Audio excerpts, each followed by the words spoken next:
This episode of Monty's Minute is brought to you by Audible. For a free book and a free 30-day trial, head on over to audible.com/gamebreaker. Gamebreaker TV.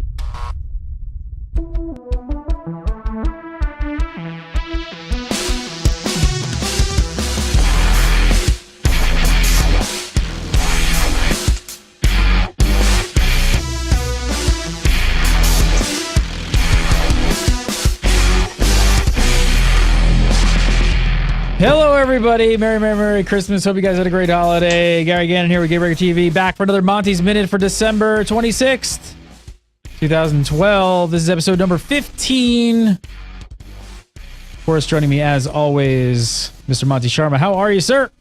I'm fabulous, Gary. Well-fed, happy. What else could I ask for? I just hope you're not winning that bet you wanted with your buddies last week about gaining the most weight possible in December.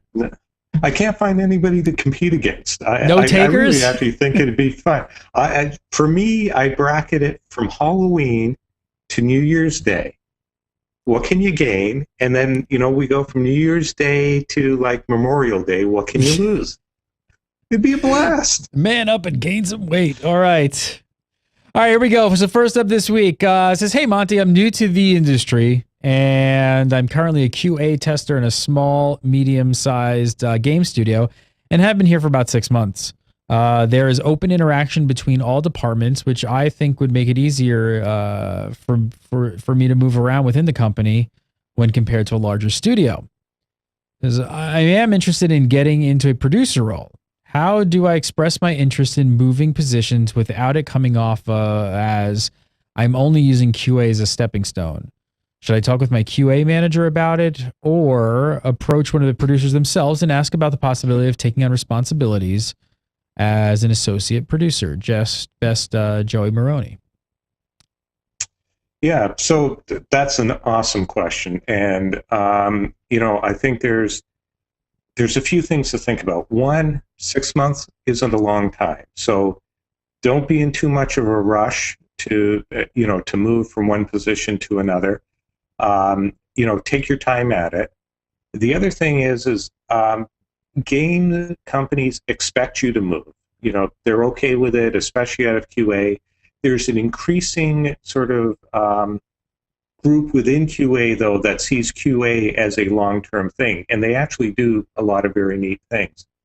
I'd suggest a few things for you to do. One, in your day-to-day work, do it the way you think a producer would do it. So the level of detail, any things in terms of timing and impact, or any of those things that you can figure out on your own, as you start to insert them into your reports and how you deal with information, everyone else is looking to poach from QA. Mm-hmm. Somebody's going to say, "Hey, that guy over there's really got a good head for this," and they'll come to you. Hey, and that, that's absolutely a nice, clean way. The other thing is to spend time, grab lunch with a producer, talk to them over coffee. Nothing, "Hey, give me a job, I want to get out of here, God, I hate QA," but more, "This is neat. What are you guys thinking about that? How's that going? Oh, yeah, that," you just sort of spend time talking about it, being part of that environment, and you'll find people pulling you. Now, let me ask you this, because I'm not working inside of a game studio. I always go back to television, right? So that's what I kind of compare it to. And this is one thing that I did, because I moved kind of quickly. Exactly the same as TV without the girls. Which is what I think it's kind of, it is. I think it's very, very similar. And one thing that I did early on was that, let's just say I was, my normal day was 8 hours or 10 hours, which is, it's one or the other. I usually worked 14. And a lot of times what I did was I would make, obviously I think it's great advice is to make friends with as many possibly people as you can. And yeah, it's not like, "Oh my God, I hate QA, I want to get out of it," but just make friends with people, just meet people in different departments and just talk to them about games. I mean, everybody's a gamer and a geek and they all want to talk. So just talk, go to lunch, do this, do that, the other thing. And then secondary is like, you'll eventually probably see some opportunities to maybe just help out a little bit more Right. and spend a couple extra hours on your own time that you're not being paid for to somehow help when you become Mhm. friends with one of the producers. You see he's in a crunch. You see maybe he could use some help and be like, hey, dude, I'll hang 2 hours later and help you with that. Yeah. That goes a long, long, long way. Exactly. I mean, the best advice for anybody is be an awesome employee, try real hard, and it'll all work out. So, don't be too quick to jump. Make your work something that, the exec producer looks at and says, oh, wow, this is awesome. He'd be perfect in that area. Because they are looking at QA for that. And that's part of the thing about not being too quick to jump, because they may not think you're ready yet. And if you start trying to jump too quick, you lose a little bit there. And I think what you touched on there too, I think what's really a great position to put yourself in is if they recognize in you that, hey, that person seems really smart and he or she's been going kind of the extra mile for like weeks now. And then somebody higher up maybe catches wind of this and they're like, what do you mean? Tommy's been staying here? Oh yeah, he's been staying for the past like 3 months over and beyond the shift that we haven't been paying him for. He's been doing like X job or something. That impresses people, and that they immediately take notice of it. So instead of like, totally going after like, I need to get out of this position as fast as possible, I would always tell people, hey, figure out ways to kind of do even more than you're doing and go above and beyond everybody else, because it'll make you stand out. Right. In QA actually is a really good spot for that, because as you find problems, how well you detail them out, suggested solutions, any of that sort of stuff is going to be seen and is going to reflect well on you.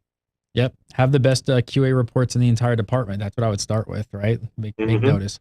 All right. Next one. This one from Skylar Bradsby says, hey, Monty, I had a question regarding on what do you think is the best way to get into the industry for someone who has a full-time position not in the industry but can't afford to take a pay cut to a QA position? Very well. It's tough, right? Well, it depends on what your skill set is, Skylar. So if you're a coder, and there's a lot of openings for programmers who are doing server-side stuff. So, if you think about game programming, there's guys who do graphics programming. So that's very specialized. You need training. You need time to really know that. There's sort of game engine coding. And again, if you're using Unity or using Unreal, there's a certain amount of expertise. But when you look at the server side, it's Java, it's C#, it's people who understand networking stacks and things like that. And that's a back end for so many of the game stuff. And they are hurting for people there.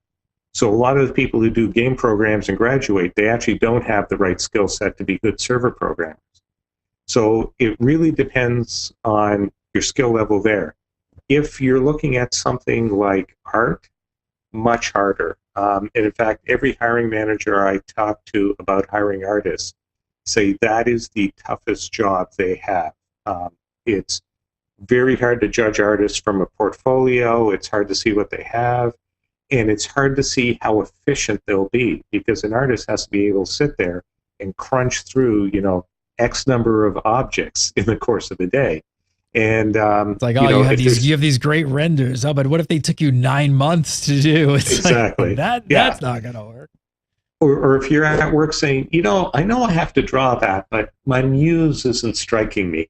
Well, here, let me strike you.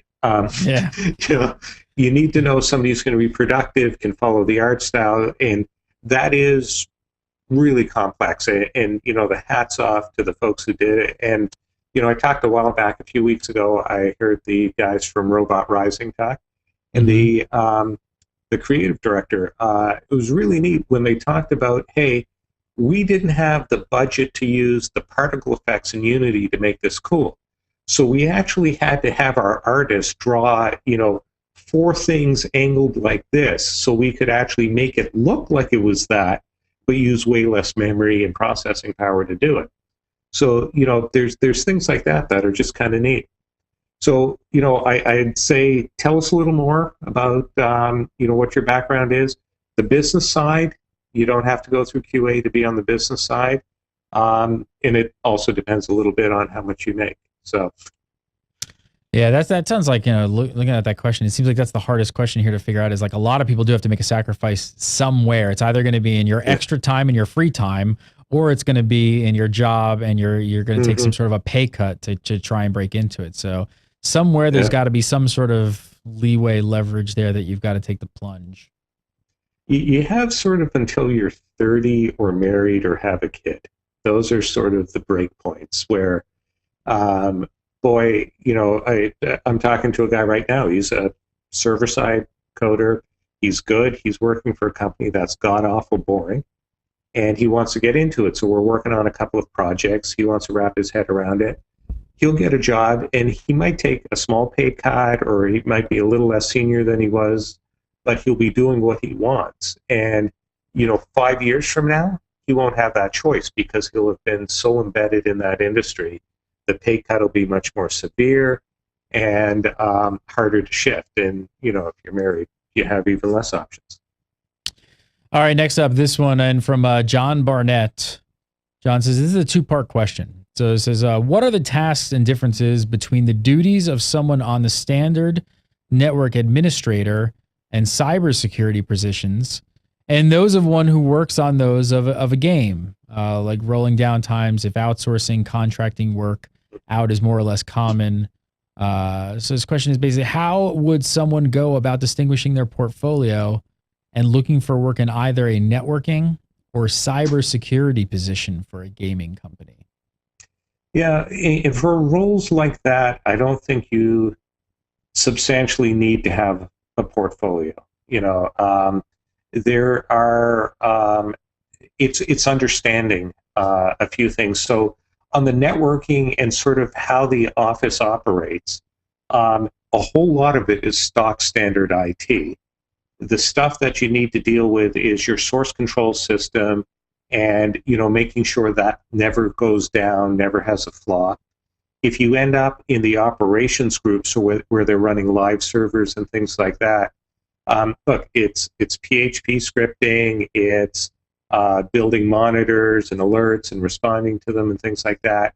Relatively, standard stuff, nothing that you can't learn fairly quickly.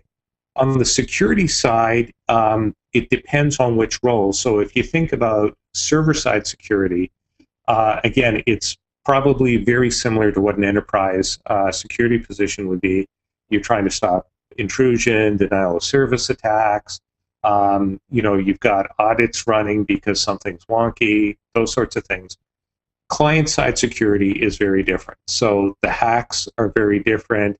The goals of the hackers are different, and the impact on the product is different. So, things like Punkbuster and other tools that try and block it, and the question will come up, hey, there's a shoot through walls hack.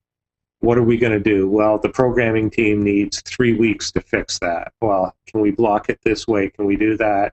What's the damage to the game? So that gets to be a little bit more specialized. But I think you could step in with a good core set of skills and then learn the parts of the gaming business that you don't know. All right, next up, this one in from David. David says, as an Italian who is about to graduate at high school, I wonder what to do next to enter the industry. I'd love to be a programmer or a developer, but in my country, there aren't many video game companies. Universities that leading to an IT degree seem to focus more on general software. I thought I could either go for a university in the States or the UK or look for a QA job and over time learn programming on my own. This would also improve my English and allow me to make contact with people in the industry. What do you suggest? Really good. It is a great question for somebody living outside of the States. And his English is better than mine, so I don't know about that. So that's a very interesting question. There's a couple of things there. One is university. If you can go to a university, if you can afford to do it, number one, and you're admitted into a university, I'd look across Europe. The game development community in Europe is actually fairly robust, and there's some interesting things happening there that make it potentially a better place to spend your career in the future than in the US. So trying something like that would be, I would actually take that as the first step, is I'd try and stay in Europe and build up, go to the UK, they speak a different version of English. But if you can afford American universities, which are stinking expensive, at 50-some thousand dollars a year, there's a lot of good schools here. You could absolutely learn. I would tell you to target. If you target Massachusetts, I'll help you out tremendously. But look at the Bay Area or LA or San Diego, Seattle, a place where there's a lot of game studios, so you can pick up internships and things like that, and you can build a network of people so that when you graduate, you can actually land a job. Heading into a QA job now and then teaching yourself to program out of high school, probably not the best move the way the industry is going. The industry is heading towards more and more professionalization. If you actually took a standard comp sci degree at an Italian university, I'm willing to bet the graphics programmer, maybe somebody who's dealing with mobile apps, professor for graphics and mobile apps, has an interest in games, and would let you teach, would teach you some stuff in that area, or let you do projects related to that, so you can learn a number of these things, and then target internships at game companies throughout Europe. And there's some awesome companies there and great food. There is some great food. All right, next up, this one in from Jacob. Along with says, hi, Monty and Game Breaker staff. A little bit of background first. Says, I am a financial analyst for a Fortune 500 bank, with my primary focus being in credit lending and corporate level underwriting. In my personal time, I spend the bulk of my entertainment budget on video games and their respective components. My goal as I move forward in my professional career is to align myself to work within the video games industry, but more on the finance business side than on the design creation side. My question is as follows. Do you believe the business and finance specifically side of the video game industry is one that is easier or harder to get into than the design side? Specifically, what skills do you find are the most important, and does knowledge of the gaming industry actually benefit an individual from seeking out careers in these fields? Jacob. Yeah. So it's good to see you want to come over to the light side.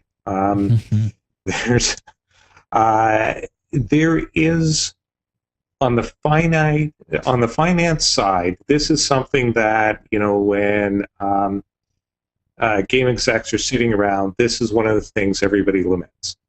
Financing games is tricky, is difficult, there's a lot of things wrong about it. And for an industry the size it is, there has to be better mechanisms for how this financing works. So, I actually think that if you took some time to understand how financing, how games work, what it takes to build them out, and all of that, and a lot of game developers would be more than willing to talk to you. Keep sending us questions. We'll answer everything we can, but understand sort of how game financing works and how operations work. And if you can turn, the mind and the reach you have and the understanding you have of finance to, okay, with all, understanding the risk profile and development cycle of games, how can we actually finance this? Because, we're constantly looking at the movie business to say, okay, how do they finance things? And is there a better way for us to try and finance games? Well, it's not quite the same. You don't have the same residuals. Your ongoing costs are higher. Your distribution. There's a lot of differences there, but I think that there's got to be some sort of a way to try that. There's been some attempts in the past, I think it was Red 5, and then, ZeniMax. Both of those were vehicles to do large numbers of IP projects and things like that, and it was more of a financing play than coming from a straight designer. Neither one of them went the way people thought they would. So take a look at them, see what you can find out, and come up with a different idea, because there are lots of game developers looking for money, and a guy with your expertise would be useful. Sounds like the one hard thing that he has going for him is trying to understand how the things that you're talking about sound very specific to the video game, mechanism and how it all works. And with being on the outside, it's really hard to probably get a lot of that information of just understanding what goes on internally and what to look out for and things like that without actually having the experience. Yeah, well, there's a couple of things I'd suggest there. One is Lazard Capital has a analyst, Atul Vega, I believe his name is, who actually does really good reports on the publicly traded game companies and GameStop and folks like that. I read them almost daily. And that, from a finance perspective, would give you an education as to what their problems are, how the industry at a high level is structured. Generally with finance, look, if you're financing a railroad or you're financing a factory, there's a lot of commonality. And so I'm willing to bet that he's got enough training background sense to pick this up relatively quickly. The part that you need to work on is understanding the risk profile of studios. And that's something you can learn by talking to people, watching things, looking into high-profile failures. Send us questions. We'll see if we can't. I know a few inside stories that I don't know if I can tell, but maybe I can get somebody else to tell. But when you look at them, there are some straightforward things that can be dealt with. So, have at it. Let us know what happens. Ask. All right, let's do one more for the week. This one in from Nemanja. Says, the question is short, but I imagine the answer cannot be short and also cannot be very accurate. What should programmers from third world countries, namely Serbia, do for the career, both academically and employment-wise? Says, I'm currently a student at the Faculty of Electrical Engineering. I have no professional experience, but I wrote some amateur applications and games I never finished. But the main problem is the employment, because there's only one domestic development team that has successfully ensured its profit. P.S. I hope. Okay, so if Nemanja wants, again, another person overseas here, like in another country. Yeah, and actually, I wouldn't call Serbia third world. I actually have a friend there, and at least the pictures he posts of Serbia on Facebook looks like a very nice place. There's a few things. So in that sort of, let's say Eastern European sort of geography in general, there is a huge amount of energy. And so while there might be, one big developer now, I think if you looked around, there'd be a whole lot more indies and smaller guys. So, a few things that I'd suggest to you. Absolutely keep trying to work on stuff. Pull together a game jam. So the IGDA, the the Independent Game Developers Association, they run this thing called the Global Game Jam. I think it's the end of every January. And if you go to the IGDA site and you sign up for it, they'll give you some tools to help you run a game jam. And do that. And you'll find students who are interested. You'll find professionals in industry, show up at tech events and say, hey, we're going to do this. You want to come play? That'll help you get hooked into the community at large. So, look, I've lived in Boston 14 years. I've been in the industry. I'm seen as a relatively well-connected guy. And every time I go to one of these events, I meet a dozen people I didn't know before, companies I didn't know existed. And every now and then, a fairly substantial company that we didn't know existed. They were flying under the radar somewhere. So don't, I think there's more there than you think. And, try it, bring a group together, and I think you'll work out all right. Mr. Monty Sharma, you can follow him on Twitter at Monster, MONTSTER27. That's Monster with a T27. And of course, if you have a question for Monty, make sure to email him at monty@gamebreaker.tv. That's monty@gamebreaker.tv. Always a pleasure, sir. Thanks, Gary. We'll see you next week. See you next week. If you want to follow me, you can follow me on Twitter at Gary Gannon. You can follow Gamebreaker TV at Gamebreaker TV. Come over to Gamebreaker.tv all day, every day. Keep it locked and dialed in for all your video game news and more Monty's Minute. Have a great holiday, and don't listen to Monty about that trying to eat as much as you can in December. Can't do it, buddy. Well, you have no takers. You know, one of the things we kick off with, my son and I celebrate Black Friday by when my wife and daughter go out shopping, we break out the Deepak fryer and spend the day frying up stuff. It's good. It sounds like it sounds awesome. It sounds awesome. Better way to spend Black Friday than in a store. Guys, have a great week. Monty, have a great week. We'll see you next week for more Monty's Minute. See you there.